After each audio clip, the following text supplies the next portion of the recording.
You're working 80-hour weeks, drowning in soul-sucking admin, wondering whether or not you should accept defeat, and the I told you so from family and friends who doubted you and your business venture. If this is you, just know that this way of running business is not the way it needs to be. I struggled with this until I built the 5-step system to help me regain my time, find joy again in my business, and start living my life to the fullest. Hi, I'm Lisa. I quit my career as a pharmacist where I got into work before the sun rose, got out of work after the sun set, and I went home extremely exhausted and irritable and took this out on my parents. So now, owning my own time as my own business owner, I've built and sold a business, work 25-hour weeks. I travel every other week. Right now, I'm in my Budapest hotel. And now I am a business coach on a mission to help you buy back time with the right strategies and tools so that you have the freedom to run a business that suits your lifestyle. You're so caught up in the day-to-day and putting out fires that rather than feeling like a visionary, fulfilled business owner,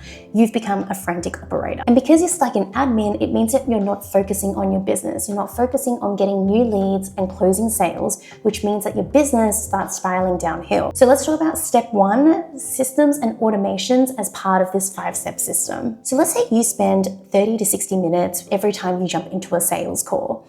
It is a lot of time to commit if you can find out within the first 5 minutes that that person is just not a right fit for you and your business. I've had one too many times where I've jumped into a call, committed the entire hour of my time, only to realize that I really shouldn't have wasted my time because this person was just not a good fit. So we need to start thinking in terms of systems. And the system that we can implement here is for you to start pre-qualifying your leads. Your time is incredibly limited. And so we want to make sure that every time you jump into a sales call, it's at least with a prospect that is remotely interested in working with you. So the way for you to pre-qualify leads is to ask them a series of questions that's going to help inform you of whether or not you should actually move ahead with the call. So essentially this system is just a series of questions you're asking the prospect in order to determine whether or not it's worth your time to jump into these calls with that prospect. Just know that when you add pre-qualifying questions to your sales funnel, what will happen is that you will reduce the number of leads that actually fill in the form. So theoretically, you're getting a lower conversion rate with the number of people who are coming through your funnel who then end up actually jumping into a call with you.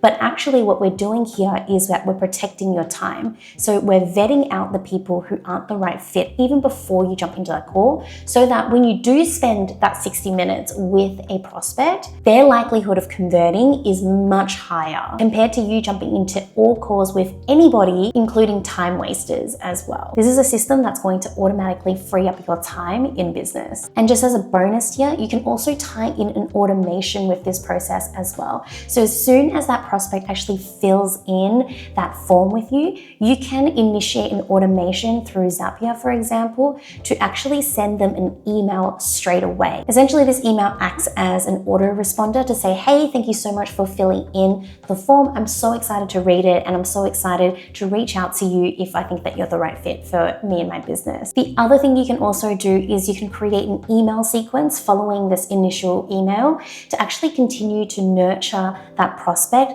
between the time that they've finished filling in the form to when they actually jump into the call with you. So part of this email sequence could be things like testimonials from your past clients, more information as to what the service with you actually looks like, showing them a behind the scenes about you, how you work, to really showcase to them that you are a real person, that you are trustworthy, and that you are credible as well. The other email that I like to send out is an FAQ email. So if you typically get the same questions inside your sales call, rather than actually repeating yourself over and over, you can create an email with those FAQs so that by the time the prospect jumps into the call, hopefully they're nurtured and hopefully they have all the information they need just to say yes to you and get started. Now, if you're somebody who finds it an absolute headache figuring out which software to use for your business, especially because there are so many out there, I actually have a list of the life-changing business tools that I've personally used over the past 10 years and that I'm still using to date. Every single one of these recommended software have been vetted by me. I have used each and every single one of them.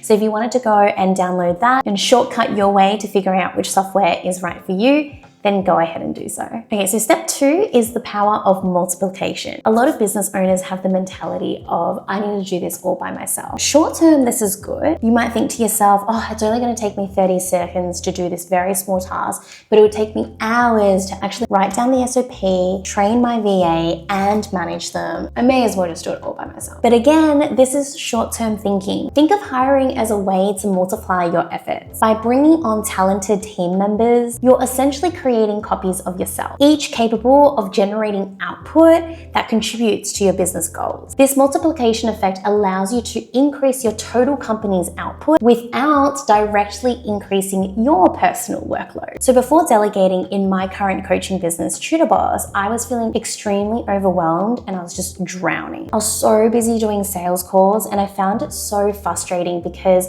my calendar was open all the time and people could just come and book in anytime that suited them, which would actually be quite impactful onto my day because suddenly I'd have a call right in the middle of my work day, and this would leave me feeling like I had no control over my day. In between these sales calls, I'd be working on my socials, setting up my landing pages for my next launch. But what I didn't realize was that even though I was doing it all, I wasn't actually doing it all very well and at volume. I knew that I had to hire, but sometimes you don't know who exactly it is you need to hire. I'm actually a really big fan of using Perplexity or ChatGPT to actually help you figure out what role you want to be hiring for. So as an example, when I was trying to delegate my marketing side of things, I was doing everything in marketing. I was doing my social media, I was doing my email marketing, I was trying to do paid ads, but I didn't really know paid ads too well. And I was also doing my metrics as well. And I just didn't know, like, did I need somebody who was a social media expert? Did I need somebody who was a paid ad specialist? Did I need just like a general digital marketer? I wasn't really sure. And so what I did was I wrote down some of these tasks I knew that person needed to do. And I basically copied it and I wrote down in Perplexity, I'm looking to hire someone for these tasks in my business. However, I'm not 100% sure what the title of this role would be. Can you please help? And so I pasted it, and then it gives you a few different examples. So it could be a digital marketing specialist or a digital marketing manager. And so eventually I really liked this idea. So I turned this into a job ad for a digital marketer for TutorBoss. And within 3 months of me deciding that I was going to delegate my sales and my marketing, I'd hired 3 people for my team: a salesperson, a digital marketer, and a social media marketer. And honestly, hiring these 3 people have just been life-changing, not just for the business, because now our output is 4 times more, but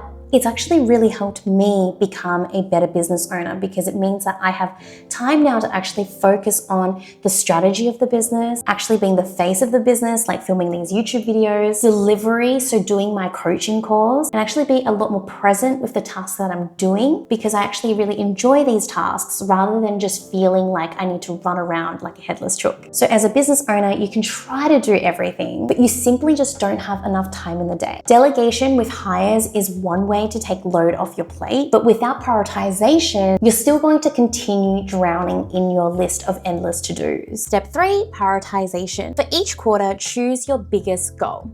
So here we're looking at my Q1 for 2025, and what you're looking at is the ClickUp software, which is the project management tool that me and my team use. Now for Q1, I wanted to launch my new TutorBoss Mastermind program, and our goal was to sign on 15 mastermind clients. Within each big goal, you want to create sub-goals. So what is it that you need to do in order for you to actually be able to hit your big Q1 goal? For me, one of those sub-goals was doing a public launch. And as I click through to the public launch phase, you can see that there are subtasks that we need to tick off in order to get us to that goal of signing on 15 mastermind clients. And so how do I make sure that my everyday calendar matches up to the quarterly goal that I have actually set for myself? I use an app called Sansama, and every day I write down the tasks that I need to do. Now this is all grayed out because because I'm looking back at some history and I've already checked off all of these tasks. So how do I make sure that my tasks every day align with that quarterly goal? What I do is I actually check in with every single task I have listed for myself. And the great thing about Sansama is that you can actually align it with objective. So this helps you zoom out to make sure that you are actually staying on track. Now, my objective is to launch the public phase for this week. And ultimately that's to sign on the 15 mastermind clients. And so I will log that as being in alignment with my objective. And this is a really great way for me to cross-check and make sure that everything I have listed actually aligns. Now, if it is actually something that doesn't align, then you can label it as non-essential. So for example, if this task is actually not that aligned with my quarterly goal, I will log it to the bottom of my list so that I'm essentially labeling it as non-essential. I'll log this as related to my common objective. So you can see here for this day, I have 3 tasks that align with my objective. So I'm going to focus on those. And so this one here is an extra task. It is a bonus. It is a nice to have. This also helps you feel better because if you actually manage to tick off this task, you'll recognize that you've actually achieved more than what is actually required of you. So if I wanted to, I could have stopped at the end of these 3 tasks as opposed to piling on my to-do list and completing this task as well. And I feel that as business owners, often we don't know when to stop when it comes to tasks that we have on our to-do list. It is never ending. And so this is a great opportunity for us to talk about step 4, setting boundaries. Before, when I didn't have boundaries, I used to work all the time. And this was fine until I realized that I was sacrificing my family, my friends.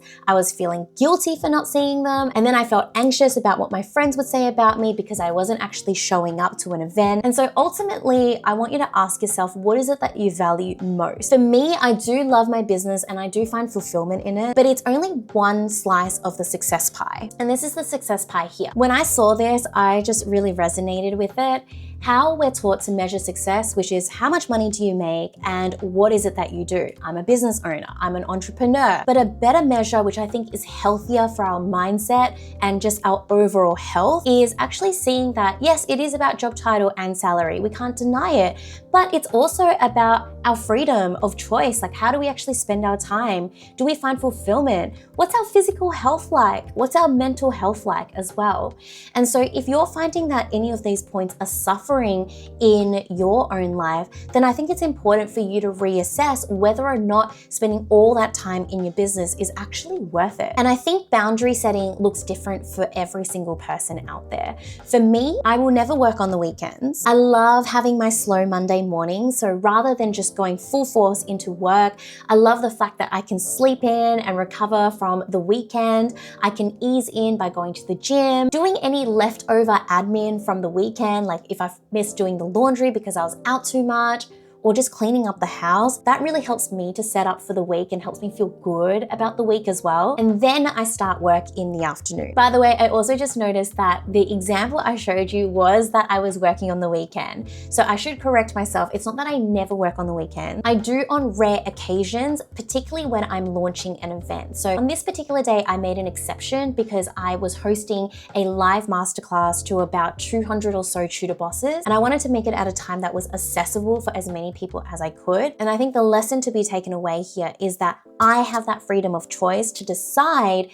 if or not I want to work on the weekends. Another way that I actually set boundaries is within work itself.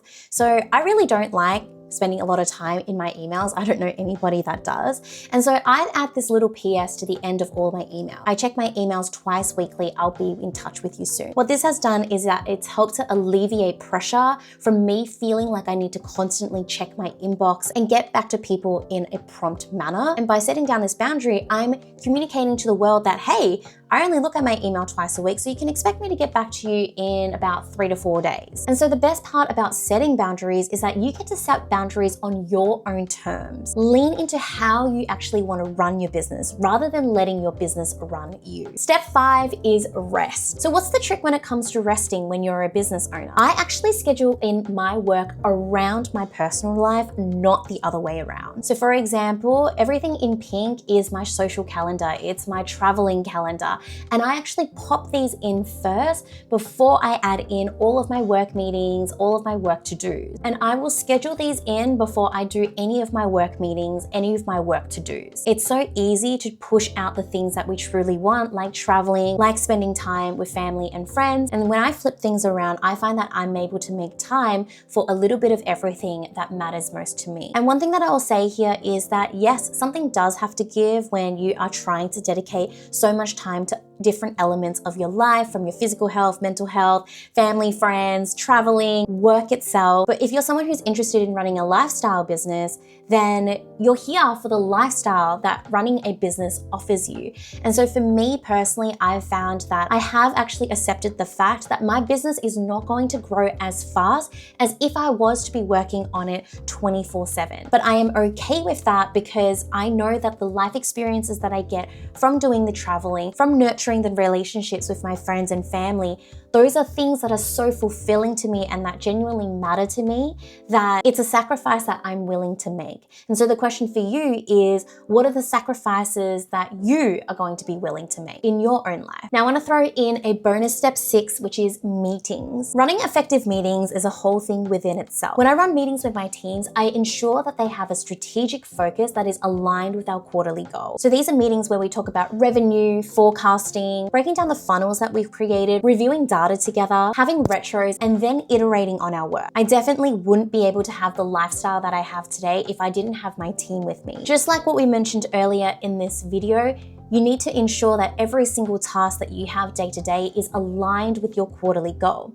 And so the meetings are exactly the same. Each part of the meeting needs to be aligned with the overall objective that you have. If you'd like a video on how to run a high-performing meeting with your team, especially because a lot of people find meetings to be quite unproductive, I used to be one of those people as well, then let me know in the comments below and I'll create one of those meetings for you in the near future. I hope this video has helped to broaden your perspective on what it means to create a lifestyle business and really get you thinking about what are some things you can do to immediately improve your life starting today. If you're really loving this idea of having a lifestyle business, then I think this video over here will be helpful for you.